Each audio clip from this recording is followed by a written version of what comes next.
Hello everyone, and welcome back to the channel.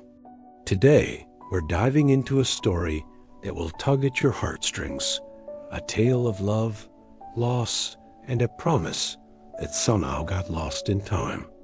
So, grab a warm drink, get comfortable, and let's begin our journey with Olivia Parker. We open on a quiet autumn morning in Portland, Oregon. The kind of morning where golden leaves fall like soft whispers against the window pane. Inside, in the dusty, memory-filled attic of her late grandmother's house, we find 32-year-old Olivia Parker. She's surrounded by relics of a life well-lived: old books, faded photographs, and the gentle scent of nostalgia. A sudden cloud of dust makes her sneeze, and she lets out a soft laugh at herself. It is in this moment of quiet reflection that her eyes land on something hidden beneath a stack of photo albums. A small, unassuming wooden box. Curiosity piqued, she lifts the lid carefully. Inside, bundled with a faded ribbon, are old letters. But one stands out. It's an envelope that looks strangely new, yet it's sealed, unopened. Her breath catches in her throat as she reads the words written on the front. To Olivia, when you're ready. The handwriting is unmistakable. A ghost from her past she never thought she'd see again. It's from Ethan Reed, her first love. As a swell of emotional music begins to build, her eyes fill with tears, the past rushing back to meet the present in one overwhelming wave. And just like that, we're transported back in time, 10 years earlier. We're in a cozy, charming bookstore nestled in the heart of downtown Portland. A 22-year-old Olivia is busy arranging books, the quiet hum of the store her daily soundtrack. The little bell above the door chimes, announcing a new customer. In walks Ethan Reed, a handsome 24-year-old with a guitar case slung over his shoulder and a mischievous glint in his eye. He approaches the counter with a playful smile. Do you have any books about musicians who fail terribly but still smile? He asks. Olivia looks up, surprised, and a laugh escapes her. That's oddly specific, she replies. Ethan leans against the counter, his smile widening. Then maybe I'll write one, he says. That was the beginning. From that day on, Ethan became a regular fixture in the bookstore. He'd visit every day, sometimes just to see her smile. He'd sit in a worn-out armchair in the corner, softly strumming his guitar, filling the quiet space with gentle melodies while she worked. Their love story unfolded slowly, organically, in the spaces between the bookshelves. It was a romance built on shy smiles exchanged across the room, shared cups of coffee that grew cold as they lost track of time talking, and long, meandering walks through the city streets after the store closed. They were young, they were in love, and the world felt like it was theirs for the taking. Our story then takes us to a beautiful evening, with the sky painted in hues of orange and pink. Olivia and Ethan are sitting by the river bridge, watching the sunset cast a golden glow over the water. The atmosphere is idyllic, perfect, but it's a fragile perfection, about to be broken. Ethan turns to her, his expression a mixture of excitement and hesitation. I got a call, he begins, his voice low, from a record label in Los Angeles. Olivia's face lights up instantly. That's amazing, she exclaims, her heart soaring for him and his dream. But his hesitation lingers. But, he adds, the word hanging heavy in the air, I'd have to leave ... tomorrow. The joy on her face crumbles, replaced by a look of disbelief and hurt. So you'll just go? She asks, her voice barely a whisper. The dream they were building together suddenly felt like it was being pulled out from under her. Ethan reaches for her hand, his eyes pleading with her to understand. "I'll come back for you. I promise," he says with the conviction that she so desperately wants to believe. He leans in and kisses her forehead, a tender, solemn gesture. "No matter what happens, I'll find my way back." A few hours later, Olivia stands alone on her porch, watching the red taillights of his car disappear into the darkness. She clutches her heart, a silent prayer on her lips. "Don't forget me." Days bled into weeks. Each morning, Olivia's routine was the same. A hopeful, then anxious, walk to the mailbox. But it was always empty. The silence from Los Angeles was deafening. One morning, her grandmother finds her sitting on the porch steps, tears streaming down her face, the empty mailbox standing like a monument to her fading hope. We hear Olivia's voice, tinged with the sorrow of a decade's worth of waiting. He promised to come back. Maybe promises are just words that time steals away. But what she never knew, what no one knew, was that a promise had been sent. As the camera pans down, we see a postman making his rounds. An envelope is dropped onto the porch, but in a cruel twist of fate, it doesn't land safely. It slips through a small weathered crack in the floorboards, falling into the darkness below. The very letter Ethan sent, the one that held his heart and his promise, was lost, trapped just beneath her feet, unheard and unread, for 10 long years. And that's where we leave the first part of our story. A promise made, a letter lost, and a heart left wondering.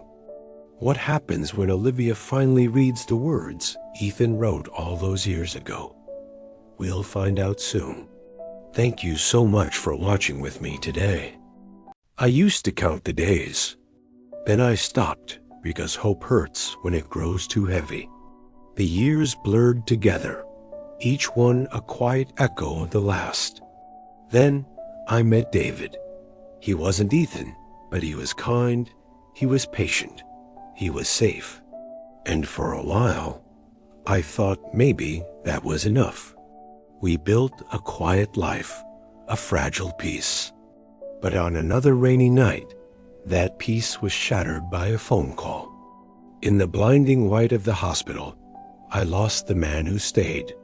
It felt like I had lost the man who never returned all over again. Have you ever wondered what happens to a love that seems to vanish into thin air? Does it die? Or does it simply wait? For years, I believed our story was over, a beautiful, painful memory tucked away. But some stories, I've learned, have a way of finding their own ending. The bridge stood just as I remembered it, a silent witness to a promise made long ago. As the sun began to dip below the horizon, it painted the sky in hues of orange and gold, casting a warm, almost forgiving light on the water below. I clutched the letter in my hand, its paper worn and soft from being read and reread 100 times. I wasn't sure if he'd be there. A part of me, the pragmatic, sensible part, told me it was a fool's errand. 9 years is an eternity. People change. They move on. They forget. But another part of me, a part that had been dormant for so long, was buzzing with a nervous energy I hadn't felt since I was a girl. For the first time in years, my heart felt truly alive again, beating a rhythm of hope against the cage of my ribs. Then, a sound, the gentle crunch of footsteps on the gravel path behind me. My breath caught in my throat. I was afraid to turn, afraid to see a stranger, or worse, to see no one at all. But I had to know. Slowly, I turned, and there he was, Ethan. The years had been kind to him, but they had also left their mark. His hair was touched with gray at the temples, and fine lines crinkled around his eyes, but they were the same eyes. the same deep, soulful eyes that had once held my entire world. He looked just as surprised to see me as I was to see him. "Liv?" he asked, his voice a hoarse whisper, carrying a decade of unspoken words. It was a name no one else had ever called me. For a moment, I couldn't move, couldn't speak. It was like seeing a ghost from a life I thought was only a dream. "Ethan, you're real," I finally managed to say, the words feeling foreign on my tongue. He offered a small, sad smile, a smile that held a universe of regret. "Always was," he said softly. "Just lost." We found a spot by the riverbank, the silence between us no longer awkward, but filled with the weight of everything that had happened. He told me about the car accident, a cruel twist of fate that had occurred just days after he'd mailed the letter. He'd been in a coma for months. By the time he recovered and was able to start looking for me, I was gone. He'd searched, but every lead went cold. He heard through a mutual friend that I had moved away, gotten married. He respected that, stepping back, believing my happiness was the most important thing, even if it wasn't with him. He never tried to contact me again, not wanting to disrupt the new life I had built. Hearing his side of the story, the pieces of the puzzle I had carried for so long finally clicked into place. All those years of confusion, of feeling abandoned, they were all built on a misunderstanding, a tragedy of timing. "I kept wondering if you ever read my letter," he said, his gaze fixed on the flowing water, as if the river held the answers to all his questions. I let out a breath I didn't realize I was holding. "I did," I replied, my voice thick with emotion. 9 years later, a strange sound escaped both of us then, a sound that was half laugh, half sob. It was the sound of two hearts breaking and healing all at once. Tears streamed down our faces, but we were smiling.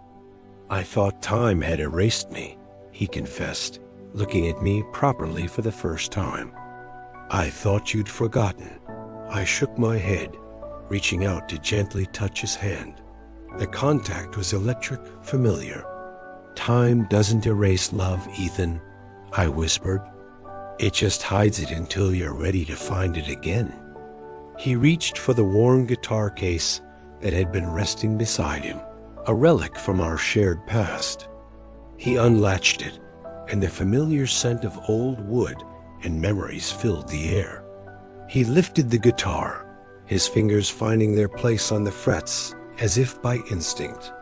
And then he played. It was the song, the melody he wrote for me all those years ago, the one that had haunted my dreams, a lullaby from a life I thought I'd lost forever. As the notes drifted into the evening air, they wrapped around us, weaving a tapestry of what was and what could still be. The world seemed to fade away, leaving just the two of us on the riverbank, bathed in the soft glow of the setting sun. We weren't those two kids on the bridge anymore, full of naive dreams and endless horizons. We were different people, shaped and scarred by life, by loss, by time. As Olivia's voiceover, I can say, we can't rewrite the past. We can't go back and undo the years of silence and heartache. But sitting there, listening to that song, I knew one thing for sure. We can still write the ending. When the last note faded, we stood up. Without a word, we started walking away from the bridge, side by side. We weren't the young, impetuous lovers we once were. We were two souls who had been lost, and now, finally, were found, healed, together. The future was uncertain, a blank page waiting to be written. But for the first time in a very long time, it didn't feel scary. It felt like coming home. As we walked into the twilight, the sounds of the river, and the whisper of the wind seemed to murmur a final truth. Sometimes, love doesn't end, it just waits for the right moment to return. Thank you so much for joining us on this journey. If this story touched your heart, please give this video a like and subscribe to our channel for more stories about love, loss, and the incredible power of second chances. We'll see you in the next one.